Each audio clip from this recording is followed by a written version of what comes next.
네, 이어서 하겠습니다.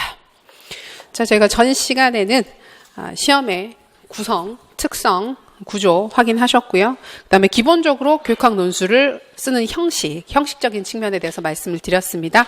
중간에 잠깐 질문이 나왔었는데 사실 이렇게 세부적인 디테일 같은 경우에는 시험 때 가서 보셔도 되고 연습할 때 바로 보셔도 되는 거긴 한데 답안 자체는 저희가 그 유선지에 잠깐 말씀드렸지만 유선지 2장에다가 씁니다. 뭐랑 제일 비슷하냐 하면 지금도 보면 그 홈페이지 가면 다 다운은 받으실 수 있는데 그 대학교 때 중간 기말고사 시험 보시면 시험 볼 때 주는 답안지 있죠. 그냥 아무 형식 없는 유선지. 그거 2장입니다. 2장인데 작년부터 바뀌어가지고 OMR로 줍니다. 그 전에는 답안지가 갱지였어요. 약간 질이 좋은 갱지에다가 쓰고 따로 썼는데 이번에는 작년부터는 OMR 시트를 답안지로 줍니다. 그래서 OMR 시트에다가 실제로 쓰세요. 그러니까 큰 답안지가 OMR이에요. 그래서 그게 의외로 차이가 있어서요. OMR은 쌤들 왜 글씨 많이 안 써보셨죠? OMR은 그냥 마킹을 하는 거지. 이름 쓰고 그죠? 지역 정도나 쓰지, 숫자나 쓰지, 거기에다가 글을 길게 쓰는 연습을 안 해보셨을 텐데 의외로 달라요. 글씨가 되게 달라요. 글씨가 달라져서 보통 시험 후반에 가면 OMR로 연습을 합니다. 저희도 그래서 9월달 반부터 해가지고 모의고사 볼 때는 그 OMR로 연습을 하거든요. 답안지 자체를 OMR로 연습을 하게 되는데 글씨가 대부분 다 평소보다 안 좋게 나옵니다. OMR에 쓰시면 미끌리거든요. 글씨가 미끌려가지고 보통 좀 덜 이쁘게 나오고 번지는 펜을 쓰시면 금방 번지고 잘 마르지 않기 때문에 금방 번지고 그러니까 지금 들어보면 그런 게 뭐 그런 사소한 것들을 생각하는데 나중에는 그런 사소한 것들 때문에 다들 왜냐면 연습을 많이 하시다 보면 어깨도 아프고 손도 아프고 다들 여기 손가락이 다 안 돌아가가지고 그 써야 될 게 너무 많으니까 되게 많이 힘들어 하시거든요. 그래서 OMR 그 유선지 2장을 주게 되면 분량 제한 없이 글을 쓰시거든요. 2장에다가 한 장 써도 되고요. 2장 써도 돼요. 근데 한 장을 써도 2장은 다 제출을 합니다. 이게 그 누락되는 문제 때문에. 실제로 이게 스캔을 해서 채점을 하거든요. 답안지 원본을 채점을 하는 게 아니라 답안지를 다 스캔을 한 다음에 스캔본을 가지고 이제 1차에서 채점을 하게 돼요. 근데 스캔을 하는 과정에 누락될 수가 있겠죠. 되게 끔찍한 일이죠. 그죠? 생각해보세요. 나 2장 썼는데 2번째 장이 빠진 거예요. 빠져서 한 장만 채점이 됐다고 생각해보세요. 그거 되게 끔찍해요. 그래서 그런 상황이라 2장을 다 제출을 하게 되고 그걸 다 하는 형식으로 이루어지고 있거든요. 그래서 분량 제한은 없는데 쌤들이 그래서 보통 초반에 많이들 하시는 질문이 이만큼 써도 되느냐, 더 많이 써야 되는 거 아니냐, 분량은 어느 정도가 좋으냐 많이 물어봐요. 아무 의미 없습니다.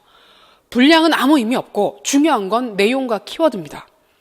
그래서 한 장 쓰시더라도 그 안에 키워드와 논리적 구조가 정확하게 들어가 있으면 그것만으로 충분한 거고 그래서 초기이긴 하지만 한 장 써가지고 15점 이상 받으신 분도 있으셨고 2장 빽빽하게 채워도 8점, 6점 받는 사람들도 많아요. 상관없는 거 쓰면 안 주는 거니까. 그래서 분량을 걱정할 게 아니라 그걸 채울 수 있는 키워드를 내가 정확하게 갖고 있는가를 걱정을 하시는 겁니다. 그래서 분량 걱정하시는 분들을 보면 대부분 키워드가 적거나 키워드에 대한 설명, 논의, 제시문에 대한 논의가 없는 경우들이 그러니까 쓸 게 없으니까 분량이 적어요.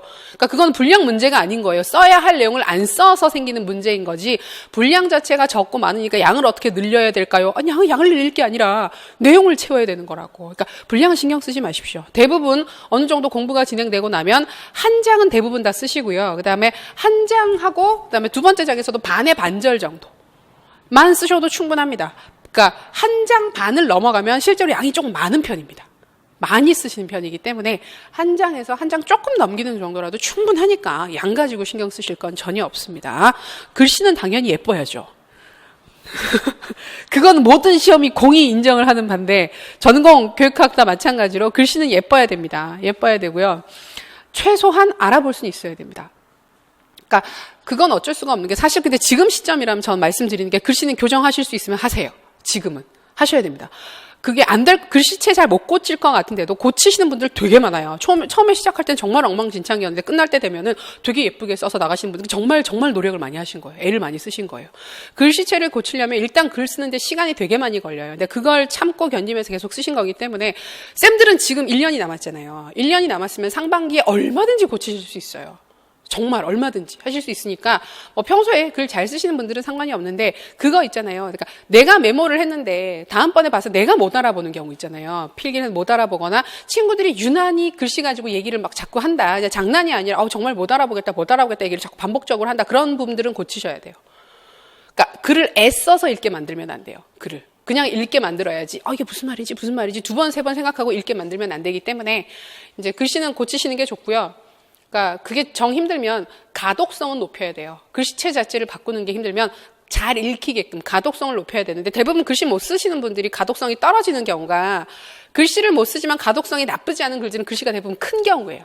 글씨를 큼직큼직하게 쓰시는 경우는 글씨는 못 쓰더라도 가독성은 있으니까 큰 문제가 안 되는데 글씨도 안 예쁘고 가독성도 떨어지는 경우는 작아요. 작게 쓰시고 가는 펜을 선호해요. 그 다음에 띄어쓰기도 잘 안 해요. 따닥따닥 붙어 있어요. 그런 경우는 정말 안 읽혀요. 그래서 글씨가 자기 스타일에 따라서 그건 이제 좀 개선을 해야 되는 거긴 하지만 조금씩 크게 쓰거나 그다음에 띄어쓰기를 좀 널널하게만 해도 확실히 잘 보여요. 그다음에 글씨 자체를 굉장히 막 밑으로 이렇게 눌러서 쓰시거나 아니면 옆으로 이렇게 눌러서 쓰시는 경우 그 필체가 있거든요. 그런 부분들은 조금씩 교정을 하셔야 됩니다.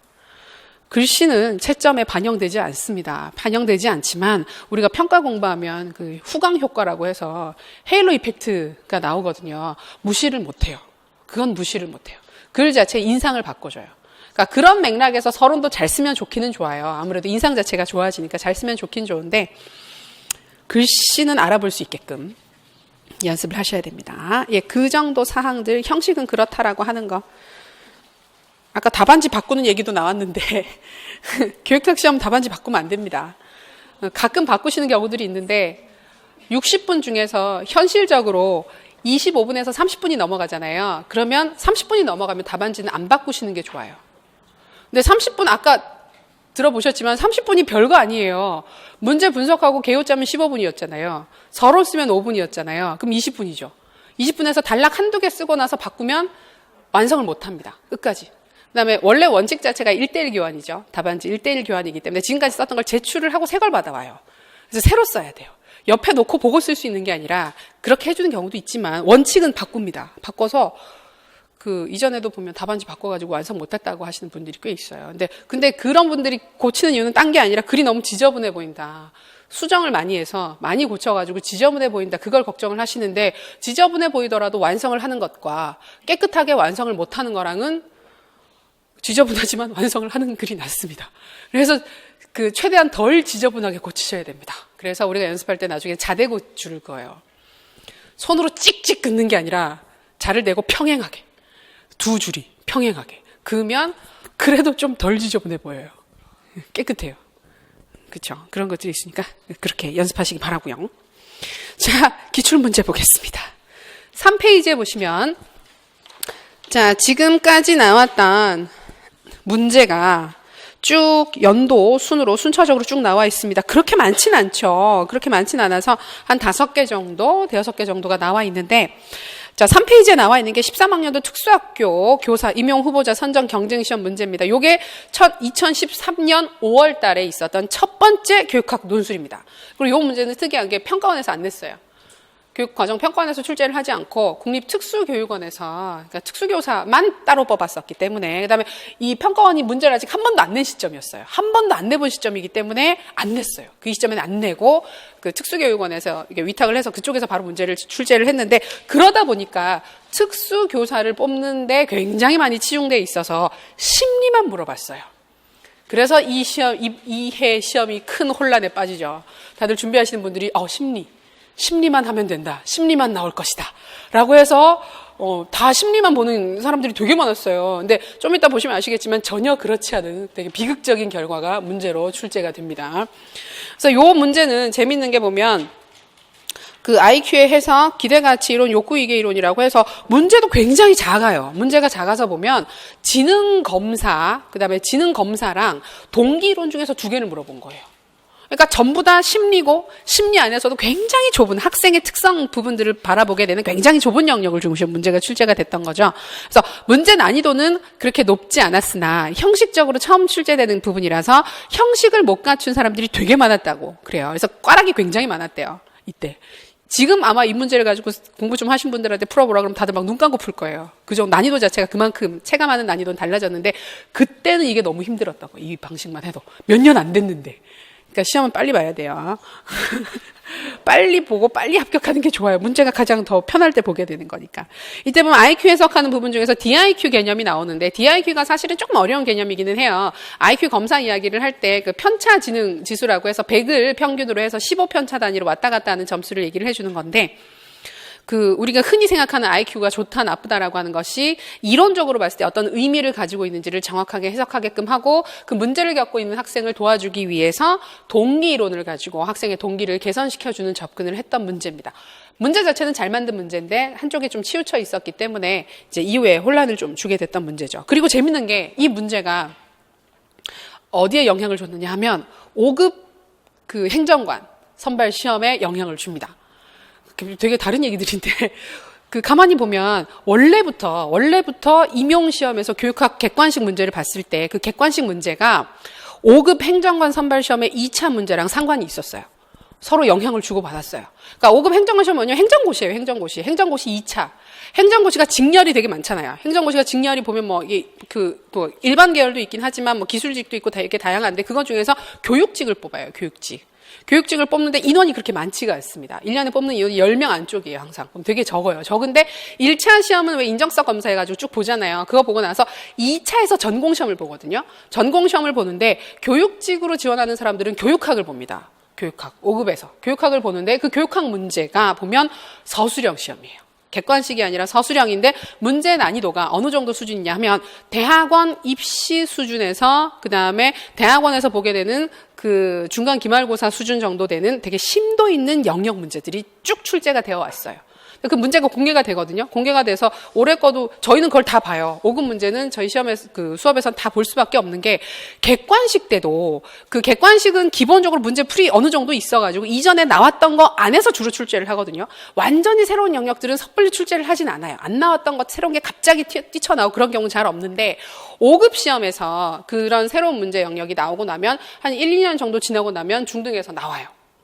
그러니까 서로 보는 거예요. 영역 자체를. 서로 보면서 이제 문제가 출제가 되고. 근데 5급에서 근데 5급 문제가 좋은 게 뭐냐면 문제 난이도도 좋고 비교적 높은 편이고 다 서술형식을 가정을 하고 문제가 출제가 된 거기 때문에 지금 우리가 논술 시험 문제를 내려고 보게 되면 서술형 시험으로 크게 보는 시험이 없어요. 교육학 같은 경우에. 진짜 없어요. 있는 게 그 유초등에서 봤던 교직 논술이랑 그다음에 5급 시험이에요. 5급 시험 꾸준히 봐왔으니까. 그러니까 서로 참고를 할 수밖에 없는 거예요. 그다음에 5급 입장에서도 되게 좋은 게 자기들만 냈잖아요. 지금까지는 5급에서만 문제를 냈는데 갑자기 중등에서 임용에서 교육학 그 논술 문제를 내다 보니까 난이도가 확 올라가는 거예요. 문제 자체가 올라가니까 여기서 참고를 했어요. 그래서 요 DIQ가 나온 그 다음에 바로 그 5급 교육학 시험을 보게 되면 그 DIQ를 조금 바꿔가지고 비내 점수라는 게 있어요. 그러니까 그 편차 비내 점수가 있고 이건 그냥 편차 점수인데 편차 점수는 평균이 100이고 편차가 15단위로 왔다 갔다 하는 건데 편차 비내 점수는 평균이 100이고 왔다 갔다 하는 게 16 단위로 14였나? 16이죠. 16 단위로 왔다 갔다 하는 시험이 그 지능 지수가 있어요. 문제 거의 똑같이 나왔어요. 거의 똑같이. 여기도 보면 애가 간호사가 되는 게 꿈이었는데 IQ가 99가 나온 사례가 나와요. 그래서 나는 어차피 해도 안 될 거니까 나 앞으로 막 살 거야. 이런 식으로 막 공부도 안 하고 막 하는 모습이 나오거든요. 거기 사례도 보게 되면 얘가 지는 그렇게 높진 않았어요. 그러니까 걔가 한 100대 초반대였는데 그 정도면 나는 CEO가 못 될 것 같아 라고 고민을 하는 애가 나와요. 그랬을 때 그렇지 않다라는 사실을 어떻게 설득을 해줄 것이냐 그러니까 문제로 출제가 됐었거든요. 거의 같은 형식의 문제를 똑같이 가져가서 출제를 해요. 그래서 지금도 서로 이제 5급 문제나 이런 부분들을 왔다 갔다 하면서 보게 되는데 요 시점부터 이제 그런 부분들이 이제 눈에 띄기 시작했죠. 자, 그래서 그 다음을 보시면 이게 실제로는 첫 시험입니다. 첫 시험. 교육학 논술 첫 시험, 2014학년도, 그러니까 13년도 12월 달에 봤던 시험이죠. 이게 평가원에서 처음으로 냈던 문제입니다. 요걸 낼 때만 해도 평가원이랑 그 지방교육청이랑 사이가 안 좋아가지고 그 내내 만에 싸우고 평가원에서 문제 안 내겠다고 교육청에서 알아서 내라고 막 버팅기다가 이게 지금 첫 해니까 올해만 내줄게. 올해만 내주고 내년부터 니들이 알아서 해. 이런 식으로 해서 그 처음이자 마지막으로 냈던 문제인 것처럼 냈던 게 이 문제였어요. 그래서 문제 낼 때도 문제 내고 나서 다들 막 되게 얘기를 많이 했던 게, 와, 앞으로 지들 안 볼 거라고 문제 대충 냈다고, 너무 대충 냈다고 문제를 이렇게 많이 비난을 했었는데, 그래서 첫 번째 시험 문제는 문제 난이도도 사실은 조절 실패한 거 맞고요. 그 다음에 문제도 되게 그러니까 예쁘진 않아요. 논리적으로 꽉 짜여져 있는 문제는 아니었어요. 근데 문제를 조금 볼게요. 형식을 참고를 하셔야 되니까. 그래서 보시면, A중학교 초임교사, 박교사, 그다음에 경력교사, 최교사 대화를 한다. 교사의 대화죠. 대화를 바탕으로 학생들이 수업에서 소극적으로 행동하는 문제를 두 가지 관점. 잠재적 교육과정, 문화실조. 자, 잠재적 교육과정 교육과정 영역입니다. 문화실조는 여러 측면에서 볼 수 있긴 하나 보통 교육 사회학으로 분류를 합니다. 로 진단을 해라. 자, 문제점 두 가지를 찾았죠. 이제 그 문제를 해결하기 위해서 수업에 소극적인 학생들의 학습 동기를 유발하기 위한 방안을 세 가지. 협동학습, 형성평가, 교사 지도성. 자, 협동학습은 교수 이론입니다. 교수 이론이고 형성평가는 평가입니다. 교사 지도성은 행정입니다. 뭐 안 나왔어요? 심리. 안 나왔어요. 그래서 이 시험을 보러 갔던 사람들이 심리만 했는데 심리 안 나왔다고. 심리 하나도 안 나왔다고. 근데 문제가 너무 쉬웠어요. 이렇게 보면 가만히 제시문을 읽어보면 문제에서 얘기를 하고 있는 개념들을 다 풀어서 설명을 해줬어요. 풀어서 해줬기 때문에 소위 이때 어떤 문제가 생겼느냐 하면 공부 제대로 안 하고 가서 언어 영역 풀듯이 수능 언어 영역 풀듯이 제시문에 있는 거 가지고 끌어다 썼던 사람들이 좋은 점수를 받았다는 얘기가 나왔던 게 애초에 첫 시험이었기 때문에 큰 기대가 없었던 것 같아요. 그다음에 너무 어렵게 내면 학생들이 너무 좌절하지 않을까 해서 약간 좀 쉽게 낸 건 맞거든요. 쉽게 내서 제시문에 최대한 힌트를 많이 주는 방식으로 문제가 출제가 됐습니다. 근데 가만히 보시면 아시겠지만 개념을 다 줬습니다. 첫 번째 시험에서는. 잠재적 교육과정, 문화실조, 협동학습 이런 식으로 해가지고 무엇을 가지고 써야 하는지를 구체적으로 딱 찍어서 줬어요. 전부 다. 그러니까 문제가 쉬운 거죠. 개념을 다 찍어서 줬고 개념에 대한 설명이 제시문에 있는 거예요. 그럼 그거 가지고 공부를 그러니까 이때 많이 실패했던 사람들이 뭘 생각했느냐면 공부를 하고 나서 많이 열심히 공부를 하고 들어갔는데 내가 공부했던 개념들이 제시문에 다 있더라는 거예요. 그럼 이걸 써야 될까? 제시문에 있는 건데 이걸 쓰면 안 되지 않을까? 그럼 내가 알고 있는 거 그거 말고 다른 거 뭔가를 써야 하지 않을까? 라고 해서 다른 걸 써서 낮은 점수를 받은 거예요. 근데 공부 안 하는 사람들은 쓸 게 없죠. 아는 게 없으니까. 그럼 제시문에 봐도 비슷한 얘기들이 있는 거예요. 그걸 써서 좋은 점수를 받은 거예요. 이상한 거죠. 그러니까 여기서 우리가 알 수 있는 건 제시문에서 활용할 수 있는 건 얼마든지 활용을 하셔도 좋아요. 그걸 가지고 쓰시고 개념이나 그런 부분들은 가져가서 쓰시고 거기에 덧붙여서 내가 알고 있는 추가적인 것들을 논의를 하시면 되는 겁니다. 문제나 제시문에 있는 개념과 사례들을 갖다 쓰시는 걸 겁내지 마세요. 갖다 쓰셔야 됩니다. 그래서 이 문제는 총 보면 5가지를 물어봤고요. 5가지가 개당 3점씩 배점이 되면서 5점, 15점의 구조를 가지게 됩니다. 아마 지금도 보면 4점, 16점 또는 5점, 15점 구조를 가지고 쭉 가게 될 것 같은데 4점, 5점 요 영역은 형식적인 측면은 논리적, 형식, 서술적인 측면을 봐요. 그래서 서, 본, 결, 형식을 갖추어서 썼느냐, 그다음에 그 논리적 구조에 있어서 무리가 없느냐, 그다음에 문장에 있어서 비문은 없느냐, 맞춤법이 틀리진 않았느냐, 오탈자는 없느냐, 그런 형식적인 부분들을 보게 되는 거고 그러니까 15점에서 14점 정도, 16점 정도를 보게 되는 것이 내용적인 측면, 문제에서 물어보는 것과 직결되는 사항들을 직접적으로 확인하는 것입니다. 근데 우리 시험은 형식보다는 내용에 치우쳐져 있는 시험이 맞기는 맞아요. 왜냐하면 비슷한 형식의 그 교직 논술을 보시면 그것도 20점이거든요. 20점인데 거기는 원고지에다가 써요. 유초등은 원고지에다가 쓰고 1시간 동안 1200자예요. 1시간 동안 1200자 원고지 쓰면 우리가 실제로 연습해 보시면 아시겠지만 1200자 정말 작아요. 쓸 게 없어요. 1200자. 우리가 쓰는 형식 실제로 쓰는 거 보면 그거 한 2-3배 정도를 써요. 글을. 그러다 보니까 거기는 형식이 10점, 내용이 10점이에요. 근데 원고지니까 형식만 봐도 굉장히 많이 깎을 수 있을 것 같지 않으세요? 한국말이 제일 어려운 게 띄어쓰기거든요.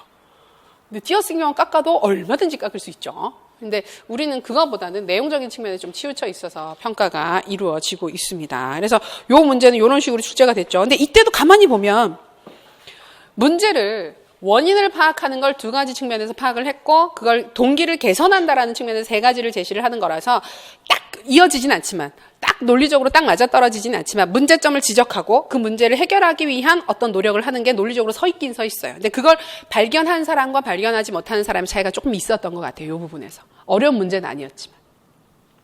자, 그래서 첫 번째 시험은 이런 식으로 쉽게 출제가 됐습니다. 그래서 이때 보면 공부를 하든 안 하든 점수차가 크게 나지 않는다라는 이야기들이 떠돌기 시작했고 그 다음에는 사람들이 전공 위주로 공부를 해야겠다라는 결심을 굳히고 교육학 공부를 안 하는 그런 약간 유행을 했어요. 그 교육학 공부는 나중에 1-2달만 하면 되지 뭐 써보면 내가 몰랐대 언어 영역만 하면 풀 수 있어 이런 식의 그 행태가 만연했습니다.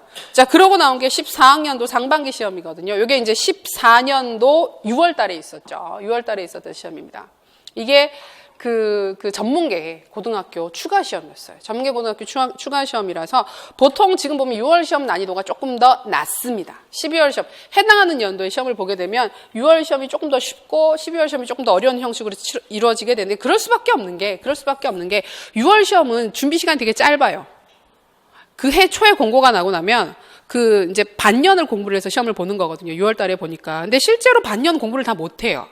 그다음에 전문계 고등학교 교직 교과들도 좀 일반 교과들이랑 좀 다르잖아요. 좀 달라가지고 현직에 있는 분들이 많아요. 그러니까 현직이라는 게 그 교사로서 일을 하는 게 아니라 다른 진짜 업무랑 관련된 부분에 있다가 왜냐하면 그 티오가 워낙 애매하니까 티오가 워낙 규칙적으로 안 나다 보니까 이걸 계속 공부를 해야 될까 말아야 될까에 대한 판단이 잘 안 서는 경우들이 많은 거예요. 그러다 보니까 올해 같은 경우에는 문제가 정말 쉬웠는데 그럴 수밖에 없었던 게 7년 만에 티오가 처음 난 전공도 있었어요. 그럼 7년 동안 티오가 하나도 안 났어요. 그럼 그 사이에 공부했던 사람들 뭐 했을까요? 한 1년 공부하다가 안 나네. 내년에는 날까? 해야 돼 말아야 돼 하는데 그 상태로 7년이 티오가 안 난 거예요. 그럼 다른 일을 하고 있겠죠. 이미 마음을 접고 다른 일을 하고 있는데 7년 만에 공고가 났으니까 어떻게 해야 돼요? 그죠? 그러니까 되게 애매한 거예요. 그러다 보니까 공부를 많이 했을 거라는 기대를 아예 안 한 것 같더라고요. 문제 자체가.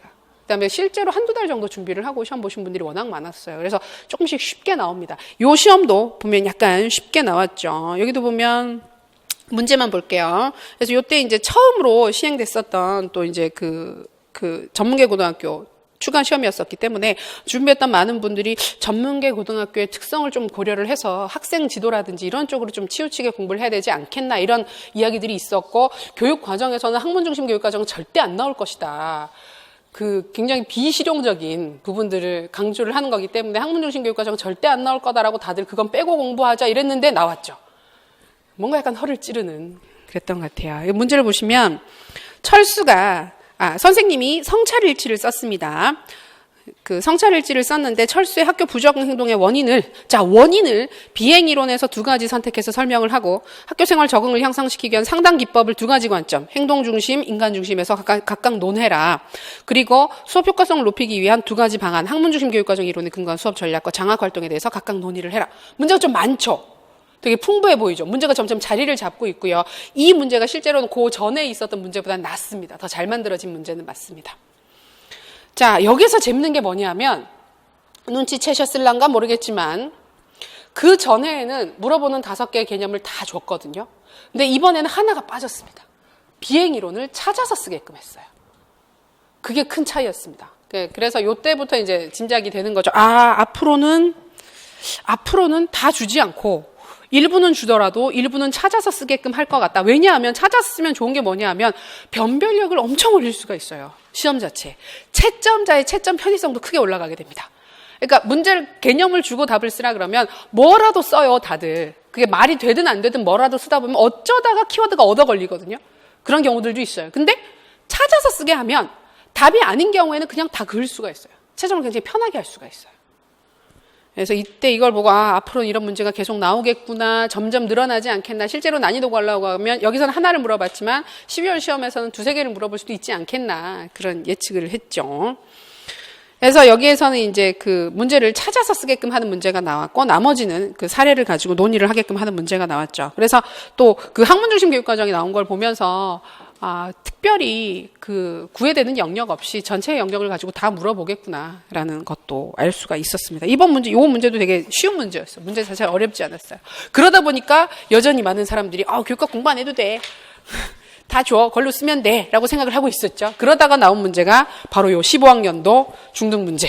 지금까지 나왔던 문제 중 제일 어려운 문제가 요때 나왔습니다.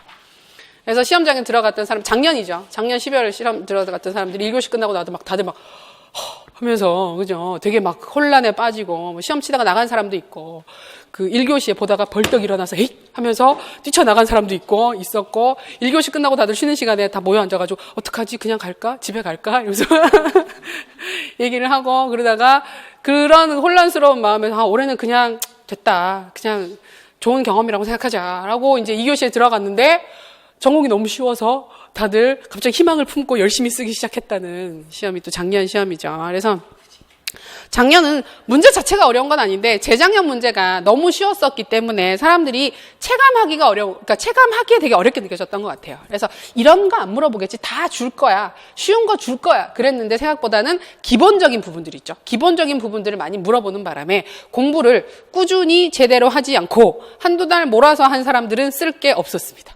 그겁니다. 그러니까 열심히 준비했던 사람들, 꾸준히 준비했던 사람들, 그러니까 기본적으로 전체 이론을 한 번이라도 돌렸던 사람들은 생소한 개념은 없었어요. 근데 그러지 않고 나올 것 같은 것들만 찍어서 공부하는 사람들이 있단 말이에요. 한두 달 정도. 그런 사람들은 못 쓰는 문제였던 거죠. 그래서 보시면 이번에는 학교 교육 계획서입니다. 지금 가만히 보시면 전문계 고등학교 시험을 제외하면 전부 다 중학교 문제입니다. 문제가. 상황 자체가. 올해 시험도 중학교입니다.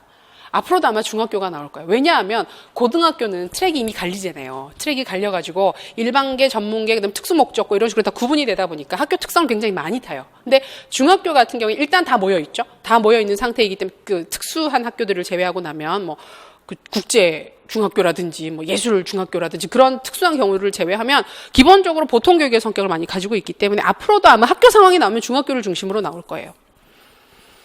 자, 이번에는 교사들의 분임 토의 결과, 그래서 교감이 발표를 했다. 이 내용을 바탕으로 A 중학교가 내년에 중점을 두고자 하는 첫 번째, 교육의 목적을 자유교육의 관점에서 논의를 하고, 두 번째, 교육과정 설계 방식의 특징 설명하고, 세 번째, 학습 동기 향상을 위한 학습 과제 제시 방안, 네 번째, 학습 조직의 구축 원리를 각각 세 가지씩 설명을 해라.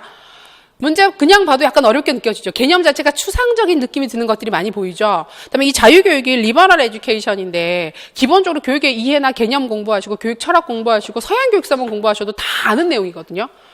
자유교양교육, 인문교육에 해당하는 사항인데 내재적 가치를 추구를 하게 되면 인문교육에 대한 이야기인데 그걸 안 보고 그냥 나올 것 같은 것들만 찍어서 보니까 자유교육이란 말을 들으면 자유로운 교육인가 보다. 학생들 중심적으로 학생들을 자유롭게 만들어주는 교육인가 보다. 그렇게 많이 쓴 거예요. 그래서 큰 첫 번째 문제부터 그렇게 꼬이기 시작하니까 뒤에 있는 것도 어렵게 느껴지고 학습 조직 같은 경우에도 행정에서 조금씩 소홀하게 다루는 부분이다 보니까 어렵게 느껴졌던 부분이기도 하죠. 근데 작년 시험이 재밌는 게 뭐냐면 문제가 그랬음에도 불구하고 이 네 가지 항목을 다 잘 썼다. 나는 잘 썼는데 생각보다 점수가 나오지 않았다라는 이야기들을 많이 했어요. 그러니까 물론 키워드에서 많이 빠졌을 것 같긴 한데 키워드가 충분하지 못했다라는 걸 감안을 하더라도 내가 받은 점수가 납득이 안 된다라는 얘기를 한 사람들이 꽤 있었어요. 그런 경우들을 살펴봤더니 느낄 수 있는 게 자, 아까 얘기했었잖아요. 지금 요구를 하는 건 하나의 글을 쓰라고 하는 거라고. 하나의 논리적인 구조를 갖춘 글을 쓰게끔 해야 되는데 글을 써야 되는데 그 이전에 문제 자체가 워낙 단순하게 분절적으로 나오다 보니까 각각의 단락을 하나, 둘, 셋, 네 개를 다 끊어서 쓴 거예요. 뭐는 뭐. 즉, 글이 한 편의 글이 아니라 서론과 결론은 분명히 존재하지만 서론, 결론은 있고 본문의 내용이 하나, 둘, 셋, 네 개가 다 따로 떨어져 있는 개별적인 글처럼 글을 쓴 거예요. 논리적으로 완결된 글을 쓰지 않고 독립 다 떨어져 있는 글을 쓴 거예요. 그런 경우에 고득점이 안 나왔어요. 그러니까 다 썼음에도 불구하고 12, 13점 얘기를 많이 했어요. 그 이야기는 형식적인 부분에서 최소 3점 정도가 깎였다는 얘기예요. 그래서 문제에서 요구를 하고 있는 숨어있는 논리적 구조나 그런 사항들을 찾아서 써야 되는 게 아닌가 하는 사항들을 파악을 했죠. 저희는 그렇게 연습을 했습니다만 그렇게 연습했다고 다 그렇게 쓰는 건 아니니까. 근데 이번 문제를 보세요. 문제를 보시면 되게 분명하게 보이는 게 첫 번째가 뭐예요? 교육의 목적을 물어봐요. 내재적 목적이냐 외재적 목적이냐라는 관점에서 자유교육을 중심으로 해서 교육의 목적을 확인을 하고 두 번째로 물어보는 게 뭐예요? 교육 과정 구성이에요. 자, 무엇을 위해서 무엇을 가르칠 것인지 목적이 정해졌으니까 그 목적에 도달하기 위한 교육 과정 구성으로 넘어가는 거죠. 과정. 그 다음에 세 번째로 들어가게 되는 게 동기 증진을 위한 과제 설계예요. 동기 설계라고 볼 수가 있죠. 그 다음에 물어본 게 학습 조직 이야기예요. 자, 목적이 정해졌으니까 이 목적 달성을 위한 과정 설계를 한다. 그럼 과정 설계를 했으니까 과정을 어떻게 해요? 교육 과정을 설계를 했으니까 수업을 해야 되겠죠. 수업에서 실천을 해야 되잖아요. 수업에서 실천을 하려고 봤더니 학생들의 동기가 떨어져 있는 거예요. 그러니까 동기를 올려주는 거죠. 과정을 실천하는 실제적인 장면인 교수 활동에서 수업 장면에서 학생들의 동기를 어떻게 올릴 것인가. 자, 이것까지 보고 봤더니 선생님들이 다 하는 거잖아요. 그 목적도 확인하고 과정도 구성하고 학생들의 동기도 증진시키는 게 전부 다 교사들이 하는 일이다 보니까 이 교사들이 뭐가 필요해요? 전문성. 이 모든 것들을 하기 위해서는 전문성 향상이 필요한데 전문성 향상을 할 수 있는 도구가 학습 조직이 되는 거예요. 그러니까 그렇게 놓고 보면 이야기가 하나, 둘, 셋, 넷 순차적으로 논리적으로 쭉 이어지죠. 근데 이런 구조를 가지고 글을 쓴 사람과 그렇지 않은 사람 사이에 차이가 있었던 거예요. 점수의 차이가 있었던 거예요. 게다가 과정 구성 부분도 이게 스킬백이 아니죠. 위긴스와 맥타이의 백워드 설계 문제였었는데 이게 조금 작은 모형이다 보니까 안 하신 분들도 꽤 있으셨다고, 선생님들 중에서 강의 안 하신 분들도 있으셨다고 그러더라고요. 저희는 11월 3주차에 문제를 풀었어요. 그래서 그럼 다 쓸 것 같잖아요. 수업 들었던 사람들은 또 다 안 써요. 그래서 막 그거 하지 않았느냐고 그러면 한 것 같긴 한데 이러면서 그죠. 올해 시험에도 에릭슨 나오는데 딱 3주차에 나왔던 게 항상 나오더라고요. 3주차에 에릭슨 했었거든요. 그래서 썼냐고 모라토리움 썼냐고 했던 것 같긴 한데 이러면서 다 그런 것 같아요. 자, 그래서 작년 시험에서 확실히 눈에 띄게 되는 측면은 논리적 구조예요.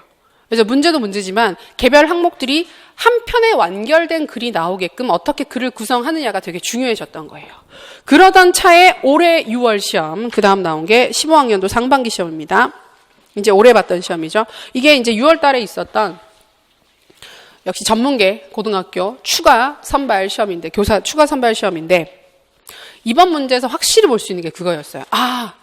교육학 논술에서 요구를 하는 건 한 편에 완결된 글이고 각각의 주제를 하나로 묶는 그 글의 구성이 정말 중요하구나라는 걸 파악할 수가 있었던 게, 문제를 보십시오. 자, 이제 고등학교 초임 교사들, 왜냐하면 이건 그 고등학교 교사들 뽑는 거기 때문에, 자, 학교장의 특강이다.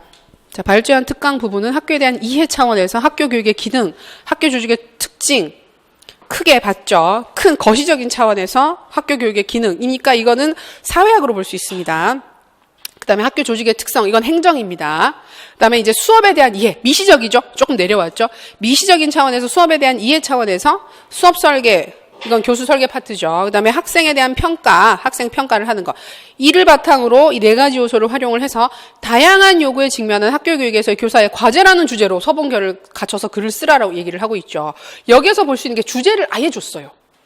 그러니까 6월 시험이다 보니까 아까 말씀드렸던 것처럼 준비를 많이 못한다 그랬잖아요. 준비를 많이 못하는 상태인데 이 가이드를 주지 않고 지금까지 시험을 봤더니 생각보다 다들 너무 못 쓴다는 거예요. 결과를 봤더니 논리적인 구조나 이런 부분들을 정말 이해를 하지 못하고 각각의 사항들을 개별적으로 쓰니까 그러지 않게끔 하려고 주제를 준 겁니다. 여기 보면 변화하는 다양한 요구에 직면한 학교 교육 상황에서 교사의 과제를 중심으로 해서 이 주제를 중심으로 네 가지를 엮어서 쓰라는 문제를 낸 거예요. 그러니까 서론에서도 이게 주제로 제시가 돼야 되는 거고 각각의 본문의 단락에서도 하나, 둘, 셋, 네 가지를 논의를 하면서 그러니까 교사가 뭘 어떻게 하라는 얘기냐를 매 단락 얘기를 해줘야 되는 거예요. 그다음에 결론에서도 그래서 교사가 뭘 어떻게 해야 된다. 그러니까 이걸 준 건 딴 게 아니라 글이 네 가지를 물어봤다고 네 가지를 다 따로 쓰는 그렇게 다 조각조각 난 분절적인 글이 아니라 한 편에 완결된 말이 되는 글을 쓰도록 하기 위해서 주제를 준 거죠.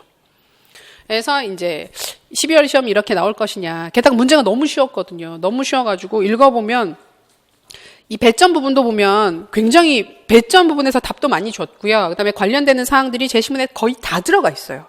이 시험이 제일 쉬웠던 부분이 뭐냐면 두 번째 부분 보면 논술의 내용 부분에서 두 번째 항목을 보시면 학교 조직의 관료제적 특징과 이완결합 체제적 특징을 각각 두 가지 제시를 하라는 항목이 있었어요. 근데 이건 관료제 이완결합 체제라는 사항도 개념도 줬는데 제시문을 읽어보면 관료제 개념이 뭔지 이완결합 체제 개념이 뭔지 그냥 다 줬어요. 다 줘가지고 읽어보면 그냥 생각해보면 학교 사례에서 다 찾을 수 있는 것들. 난이도가 굉장히 쉽게 나왔습니다. 근데 요때는 교육학뿐만이 아니라 전공도 되게 쉬웠었대요. 이번 6월 시험 같은 경우에는 그냥 고등학교 중간 기말고사 수준으로 문제가 나왔다고. 그러니까 거의 그런 식으로 얘기가 돼서 다들 많이 얘기를 했었죠. 얼마나 쉬워질까. 그랬는데 그런 상태에서 이제 나온 게 이번 시험입니다. 이번 시험입니다. 6월 시험 형식을 그대로 따라갔습니다. 6월 시험 형식을 그대로 따라가면서 차이점이 뭐냐? 개념을 하나도 안 줬어요.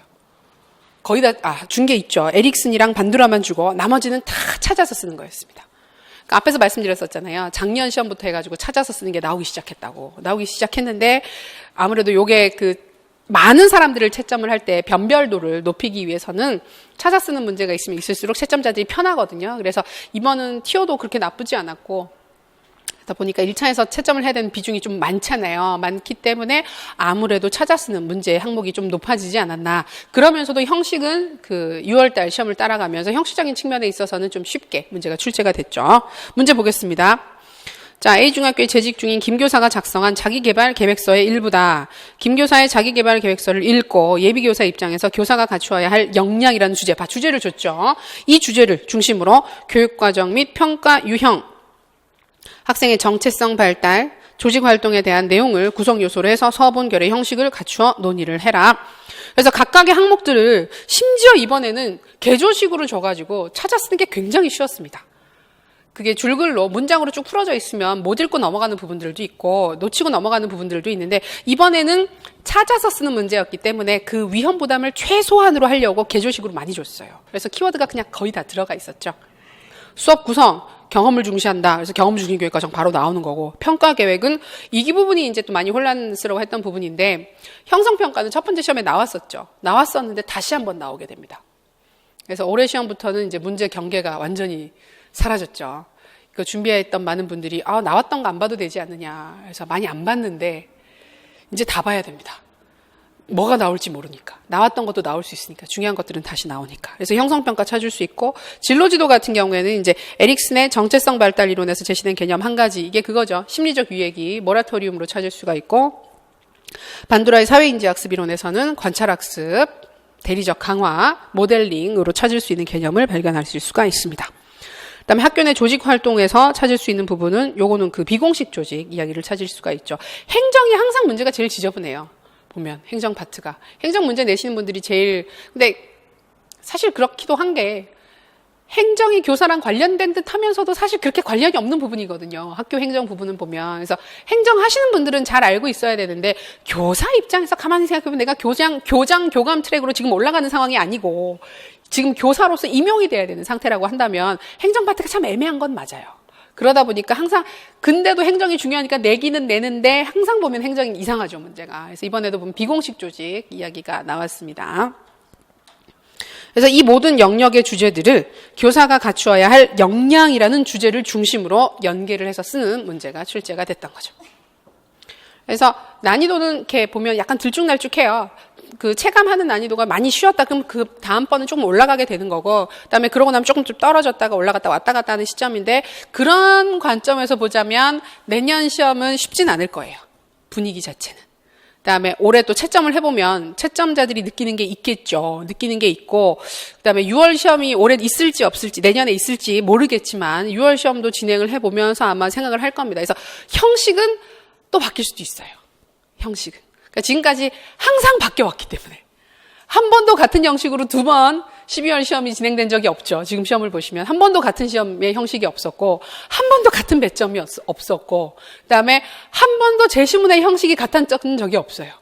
가만히 보시면 교사들이 대화를 했다가, 그다음에 회의하고 나서 발표를 했다가, 그다음에 이제 자기 개발 계획서를 썼다가 성찰 일지도 썼다가, 그래서 계속 달라요. 그래서 지금 안 나온 것들이 뭐가 있냐면 교사랑 학생이 대화를 하는 게 없어요, 아직. 없죠. 그다음에 수업하는 장면이 아직 안 나왔어요. 상담 장면이라든지 그런 것들도 아직 안 나왔어요. 그다음에 교사들끼리 학교 운영위원회에서 회의하는 장면도 아직 없어요.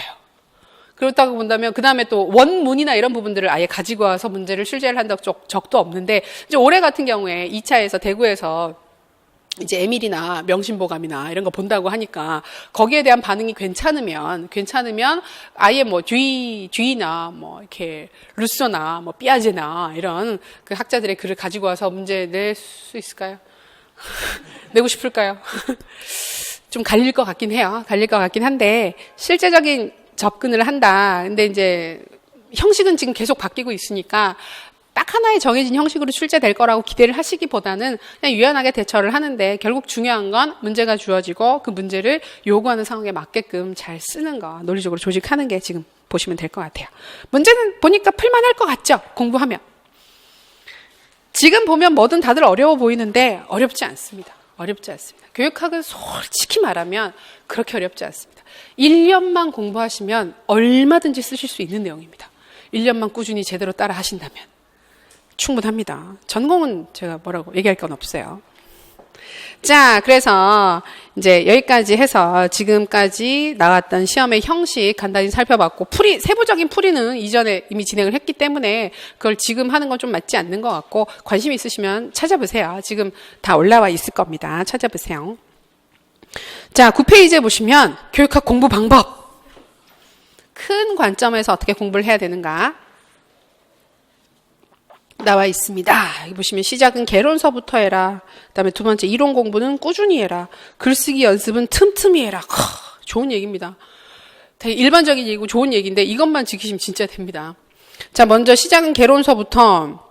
자, 이게 지금 문제도 보시면 아시겠지만 점점 더 개별적인 독자적인 영역을 따로 잘 알아서 그에 대한 설명을 잘하는 게 중요한 게 아니라, 그건 물론 중요하죠. 중요한데 그것만 중요한 게 아니라 전체적인 문제를 보는 눈을 기를 수 있어야 되고, 각각의 영역들끼리 관계나 그다음에 교육학적인 접근이나, 그러니까 일단 교육학적 마인드나 시각을 가지는 게 중요해요. 근데 그게 단기간에 생기는 게 아니잖아요. 공부를 하면 생겨요. 공부를 하다 보면 생기는데 그 몇 년씩 해야 생기는 건데, 우리는 당장 내년 말에 시험을 봐야 되잖아요. 1년 남았잖아요. 1년 남았을 때 그걸 가장 편하게 기를 수 있는 방법이 뭘까? 개론서를 읽는 거예요. 개론서. 자, 개론서, 강론서, 수험서 개념을 조금 잡고 가셔야 되는데, 개론서는 쌤들 교직 수업 다 들으셨죠? 여기 계신데 교직 수업 안 들으신 쌤은 없으시죠? 대부분. 가끔 있긴 있으시던데. 자, 교직 수업 들으셨으면 교직 제일 처음 듣는 수업이 그거잖아요. 교육의 이해 또는 교육학 개론. 요 둘 중에 하나 들으시죠? 보통 학교마다 개설되는 이름은 다릅니다만 같은 수업입니다. 같은 수업이라서 교육학 전체를 개괄하는, 포괄하는 수업을 들으십니다. 그때 썼던 교재, 그게 개론서입니다. 보면 한 권 안에 교육학 전체 영역이 다 들어가 있어요. 다 들어가 있고 정말 수박 겉핥기 식으로 간단한 이야기들이 그냥 써져 있는 책들이 있죠. 그걸 읽으세요. 그거. 그 책이 뭐가 됐든 상관없으니까 내가 수업했던 책이 제일 좋아요. 내가 교직 수업을 들었을 때 내가 그 책으로 공부를 하고 시험을 보려고 몇 번이라도 읽었던 책 있잖아요. 그 책이 제일 좋은 책이고요. 아무래도 다시 읽었을 때 좀 덜 힘드니까 제일 좋은 책이고, 근데 그게 없는 경우들이 있죠. 이놈의 교직 이러면서 막 찢어버린다든지, 헌책방에 갖다 판다든지, 아니면 후배들한테 밥 한 끼에 되게 헐값에 넘어가는 책들이 있었죠. 그래서 없으신 분들은 이제 구해서 읽으시면 되는데, 좀 헌책방에 가서 바르면 헌책방에 가셔서 사도 상관없으니까 뭐라도 한 권 사서 보시면 좋겠습니다. 그 스터디 하실 때도 이제 1월 달부터 스터디 많이 들어가시게 되는데, 스터디 하실 때도 이거 같이 읽는 게 되게 좋아요. 초반에. 혼자 읽으면 정말 읽기 싫어요. 교육학 수험서 보는 것도 되게 짜증스러운데 개론서는 그 한 3배 정도 재미가 없습니다. 세상에서 제일 재미없는 책이 뭘까? 한다면 쌤들 고등학교 때도 보면 되게 재미없는 교과서들 많잖아요. 윤리 교과서라든지 요새도 윤리 있나? 국민윤리라든지 사회문화라든지 이런 교과서 보면 막 거대한 수면제 같잖아요. 읽고 있으면 그래도 똑같은 얘기들이 계속 반복되고 무슨 아무 의미 막 드는, 그게 되게 확대된 게 교육학 책이라고 보시면 돼요. 그래서 저는 사실 개인적으로 사회문화나 국민윤리 되게 좋아하는 책인데, 좋아하는 교과였는데, 교육학 개론서는 정말 재미가 없어요. 정말 재미가 없지만 참고 3번만 읽으세요. 3번만. 첫 번째 읽으실 때는 아무 영혼 없이 처음부터 끝까지 읽겠다. 그러니까 그냥 통독 빠르게 읽는 거 있잖아요. 처음부터 끝까지 한번 읽는 게 중요해서 그냥 쫙 한번 읽는 거 읽으시고, 두 번째 읽으실 때는 정독을 하세요. 정독. 꼼꼼하게 무슨 말일까 생각을 하면서 한번 읽어보시고, 마지막에 읽으실 때는 조금 더 빠르게. 그렇게 해서 그 읽는 걸 완료하는 시점이 1, 2, 3월쯤 돼야 됩니다. 그러니까 이게 시간이 정말 빨리 가요. 시험 준비하는 1년은 진짜 빨라요. 정말 빨리 가요. 아무것도 한 거 없이 겨울이 될 거예요.